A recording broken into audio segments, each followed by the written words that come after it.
Oh, goody. Alright, what's going on everybody? Zombies here again, and today we're back with another Mercenaries video. So in this one, we are taking a look at our final upgrade priority guide for the casters here. Got 6 of them to go through, and there's some really sweet characters I'm excited to talk about. But before we get into it, if you enjoy this type of content, do remember to like and subscribe. There's a ton to help out the channel and keeps the Mercenaries videos coming. Yeah, starting off, Nemsy Necrofizzle, by far one of my favorite casters of the drop. And Nemsy is a really cool character because she has a battle cry without actually needing an item to trigger it. So that's already on its own a very powerful thing. Looking at her abilities here, we have Boggy Blast, which just deals some flat damage and will resummon your Boggy or give it health if it is already summoned. Erupting Fungus, which you choose a friendly character. After it survives damage, deals 18 to a random enemy. And then Bogonomics, you get to give a friendly character +5, +10, and taunt. And if you have Boggy, Boggy gets some stats as well. All nature abilities, so got some nature synergy going there.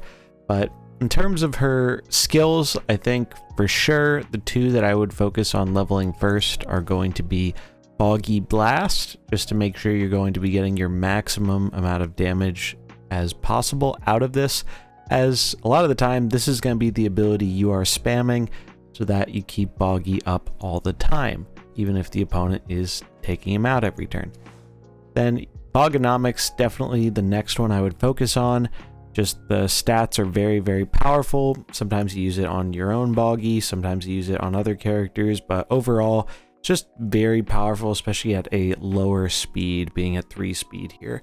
So definitely recommend doing those two first, and then you can do your Erupting Fungus last, I would say. I think you don't really need to focus on this one. I think the random is a pretty big downside of this ability, and while it's not necessarily bad, the other two abilities are just a lot stronger. So I wouldn't worry about focusing on this one, at least for PvP related things. Then when it comes to the items, by far, in my opinion, the best item is the Bog Moss. So Boggy gains adjacent characters take 7 less damage. Taking 7 less damage is a ton. That is a huge amount of damage. You can also get some shenanigans going with things like Cho, where your Boggy can protect Cho, and then Cho protects the Boggy, and it just gets really hard to kill a lot of things, especially because this damage reduction is applied before crit damage. So it reduces the initial damage, and then the crit bonus gets applied. So it really reduces a ton of damage here.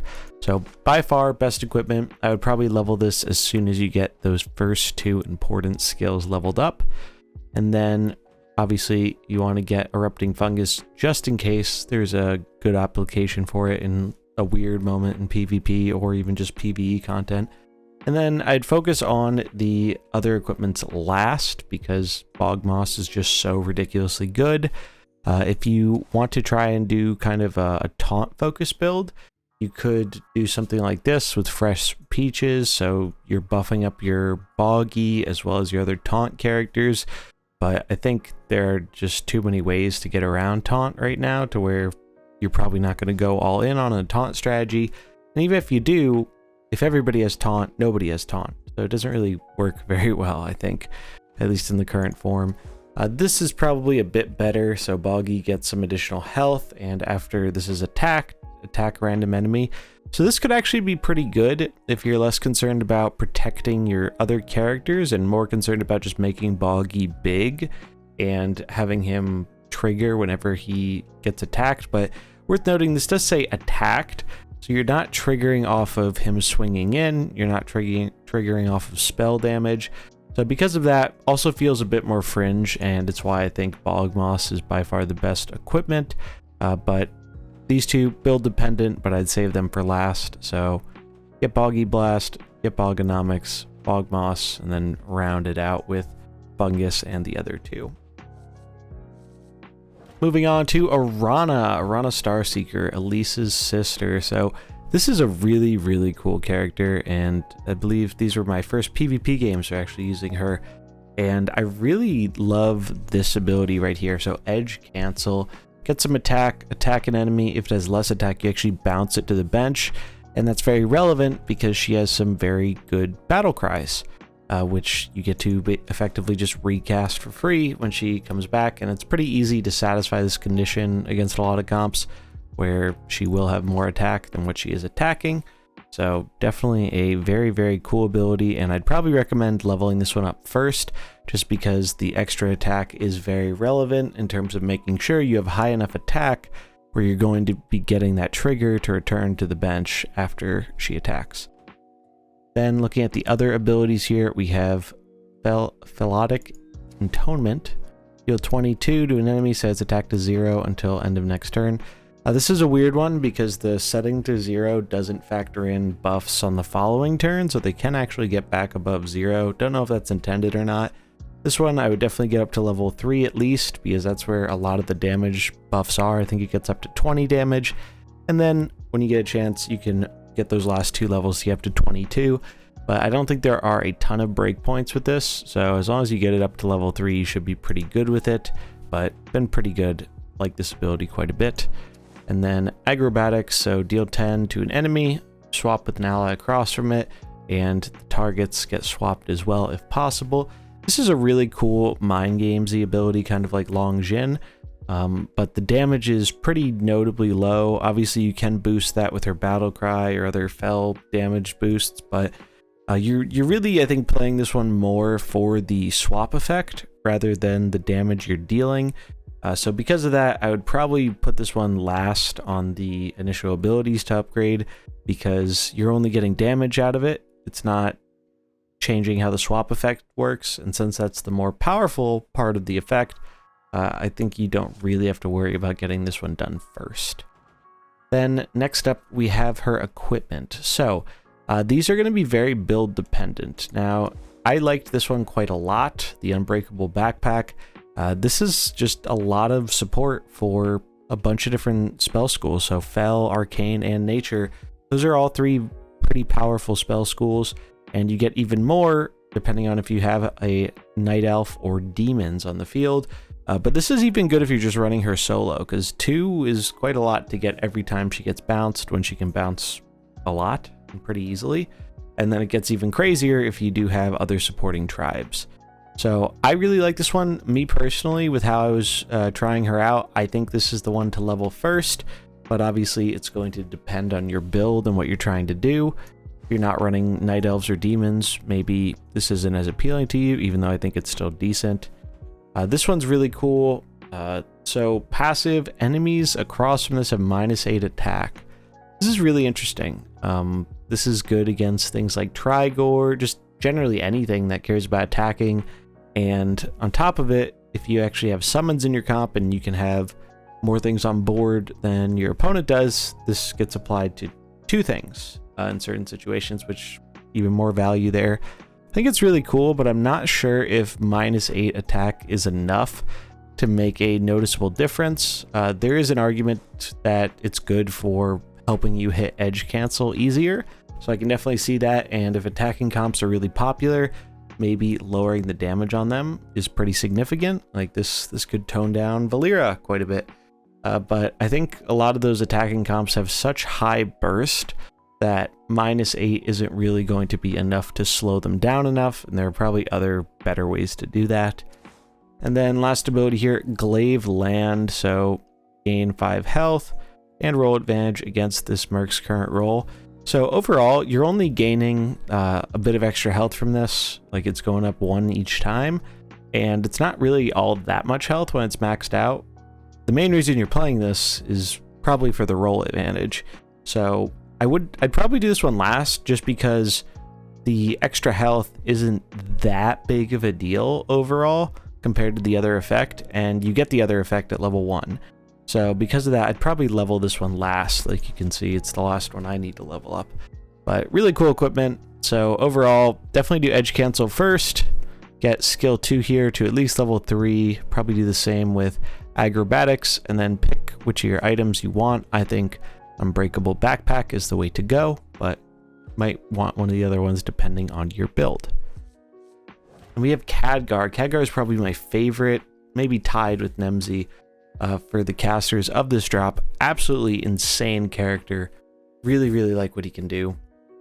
So let's take a look at his abilities. We have Arcane Surge, so just deal some arcane damage, and each of his abilities upgrade another one of his abilities, and then when all three are upgraded, he actually gets transformed into a superior version of Khadgar with better abilities. So that's really cool, and he has a passive where he boosts fire, frost, and arcane damage, as those are his kind of three main types here. But overall, looking at his ability, so we have just the flat damage upgrades your Blizzard, and Blizzard deals 14 to all, upgrades Hearthfire to get +5 attack, and then Hearthfire give your characters +12 health, kind of like Yulon a bit. Upgrade Arcane Surge to be 2 speed, so from 6 to 2, and this one actually gives Blizzard Root, which is really, really strong. So overall, I think the way you want to do with this is I'd probably level all these kind of equally, get them to level 3, because those are the bigger breakpoints, because this is a character where you're going to be using all 3 of these abilities. It depends on the situation, but they are all very relevant and very powerful skills. So I think it's important just to get them all to a playable point, and like a lot of the new mercenaries, they kind of, their damage improvement falls off after level 3. So like this goes to 14, and then you're only getting 1 more damage a time. Same with Blizzard, and I believe same with Hearthfire's health. So get them all to level 3. Then afterwards, I think the way you want to go is focusing either Blizzard or Hearthfire. Depends if you're trying to use the AoE more, or if you're going for more of a sustain build where you really care about that extra HP. So if you care about the extra HP, go Hearthfire first. If you care about the AoE, Blizzard. And then once you get those 2 maxed out, then I would finish Arcane Surge, as even though it's good, I think the other 2 are better abilities. Then we get into his items. So his items are really, really cool because they can actually help you transform him faster. So first item here, Bacon. Start of the game, upgrade Hearthfire. Khadgar gains +8 health. A lot of health. Starts out at 98 health with this upgrade. Or no, 90 health with the upgrade. It includes it in here when you have it equipped. But that's a lot of HP, so I like it for that reason, and the fact that if you're running this in a summon build, this gets upgraded right away, so you actually are giving +5, +12, which is basically like an Elise stat buff, except just for the characters out, not the characters on the bench. That's incredibly strong, and the fact that you can spam that is kind of nuts. And there's no cooldown on it or anything, so being able to do that just from the start of the game is very, very strong. So I found that one pretty appealing. Bitter Chill, though, this one's also very, very good because if you're leading with Khadgar, you can actually Blizzard on 1 because it refreshes 1, and it also upgrades it so you can actually root and do it on turn 1, and that is very, very strong against some of the little bit slower attacking comps, where just rooting them is denying them almost their whole action, if not their whole action for the turn. And on top of that, you are upgrading one of your other abilities, so you get closer to transforming. So I think these 2 are the way you want to focus with Khadgar. It's just build dependent. This one is probably better for a more token focused build, or one that just cares about buffing up your stats. And this one probably better in Frost, or something maybe a little bit more aggressive, where you're trying to slow things down a bit more and transform Khadgar rather than focus on just buffing your stats over and over. And then Boon of Atesh. So I think this is the weakest equipment, even though it's really cool. So when you transform Khadgar, he gets a passive +1 to fire, frost, and arcane damage. And this makes it so in that transformation, he actually has +4 to all of those. Now, +4 is nothing to scoff at. However, the problem with this is it takes a whole extra turn to transform him without one of the other 2 items, because these obviously upgrade one of your things, and you need all 3 to be upgraded in order to transform him. So because of that, you actually need to use all 3 skills, whereas if you have one of the first 2 items on, you only need to use 2. And that is a very big difference in PvP, because 1 turn, especially 2 to 3 turns in difference, that can just make the difference of whether or not Khadgar is even alive at that point. So even though this one is potentially very powerful for the payoff, you have to work a lot harder to get that payoff. Now, maybe there's a comp that will work out in, but so far what I've seen, it's just better to use the other 2. So overall, kind of spread this out evenly. focus on getting Blizzard and Hearthfire first, and then depending on your build, you can go for Bacon if you want a bit more sustain and care about the stats, and then Bitter Chill if you care about getting that Blizzard off on turn 1 and rooting enemies. And we have our demon here, Archimonde. So Archimonde's really cool. I like his design a lot. He's one of, I think, the coolest demons we have access to now. And he cares about Fel abilities. So looking at his skills here, we have Finger of Death, just flat Fel damage, but you also boost up your Fel damage. So kind of like Jaina a little bit there. Reign of Chaos, I think, is one of his crazier abilities. Deal 18 damage to all enemies. Your Fel abilities are 3 speed faster next turn. Demons are notoriously slow, so getting 3 speed faster is actually a pretty big deal with demons. I think this is actually his best skill potentially. And then it combos really well with his Doomfire. So Doomfire give all enemies +5 Fel weakness, deal 10 damage to them after they act this turn. So this is a 0 speed ability if you AoE'd them the turn before, and you can't outspeed 0 essentially. So not only are you giving them the Fel weakness, but then they're going to take Fel damage every time they act that turn. If you have other Fel units, you can get even more damage in, and you're going to be boosting your Fel damage from turn 1 with Finger of Death. So in terms of what I would recommend for leveling his abilities, I think definitely get Finger of Death at least to level 3. I believe it's just the damage that goes up. So you do want this one to be maxed out. 12 is a lot more than 10, which I believe is what the level 3 item is. So you do really want to get this one maxed out, but I do think you can kind of spread it out pretty evenly here. One thing I think is really important is I believe Doomfire, what's leveling up is not the deal 10 damage, but actually the Fel weakness. And the Fel weakness is very important for types of builds you're going to be seeing him in.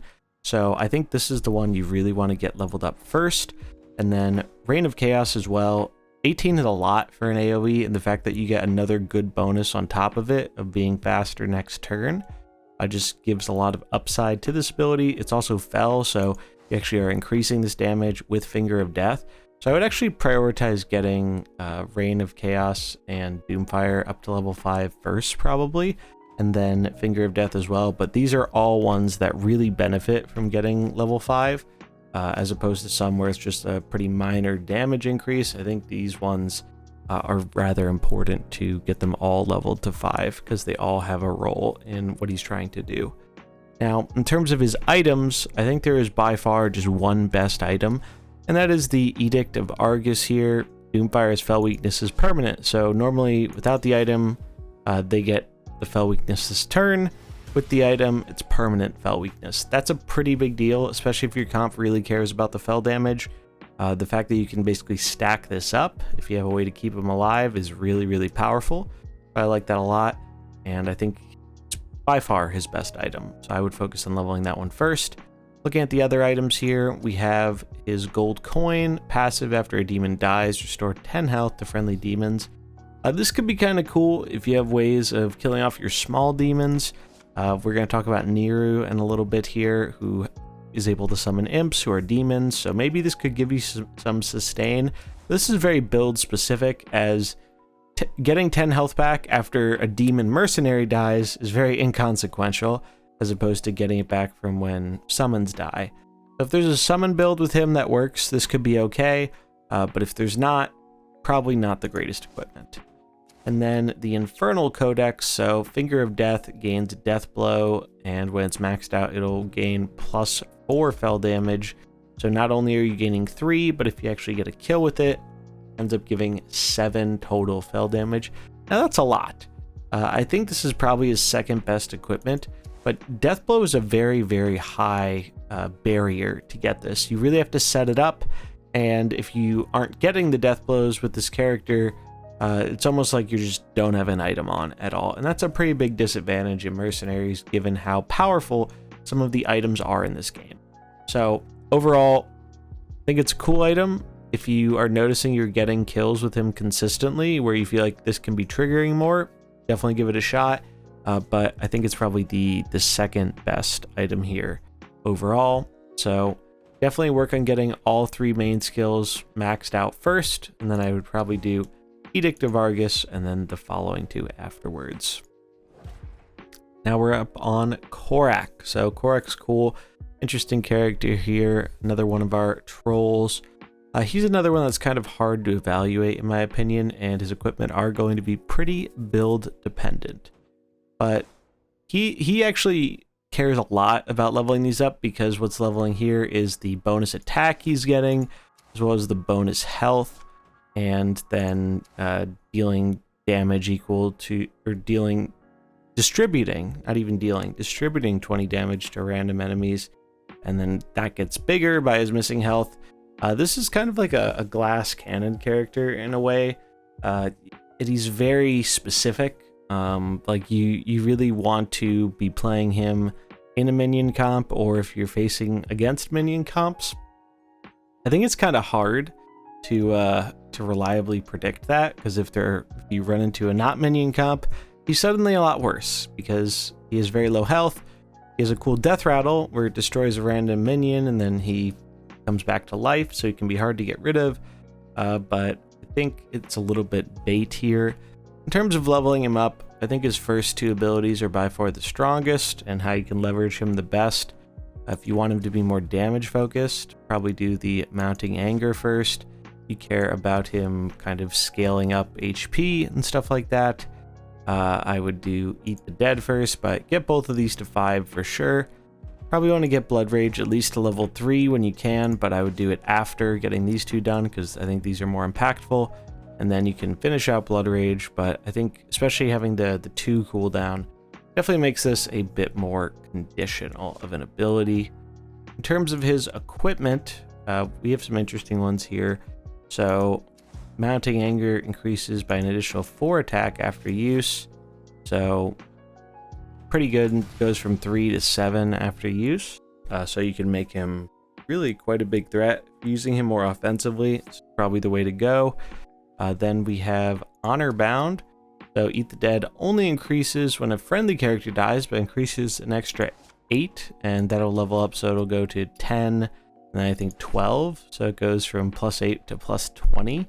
That's a lot. If you're using him in like a troll-centric build with like Kazakus and having a lot of golems die, that's probably the way to go. Makes him really, really hard to kill. So I can see it being kind of an interesting strategy. And then the last one here, the Ever Living. Blood Rage gains Death Blow. You restore some health. I think this one is not very good. It's just, I think Blood Rage is probably his weakest ability, and you probably aren't caring a ton about restoring health to him if you have ways of triggering the Death Rattle and bringing him back. So this just seems very, very conditional and kind of a weak effect, especially compared to the power of these other 2. I think these other 2 items really support the strategy he's going for, and the last one just really doesn't. So if you care about making him more hyper offensive, I like the first item. If you want to make him a bit more tanky and defensive, I like the second item, and then you can do the third one afterwards. But yeah, definitely get those 2 first skills leveled. Then you can focus on Blood Rage and whichever item looks better for your build. And then last here, we got Neeru Fireblade. So Neeru is a really interesting design because he has two cooldown abilities, which is kind of rough, so he might be more of a bench character, we'll see. But his whole build is focused around these demons, these imps, wild imps.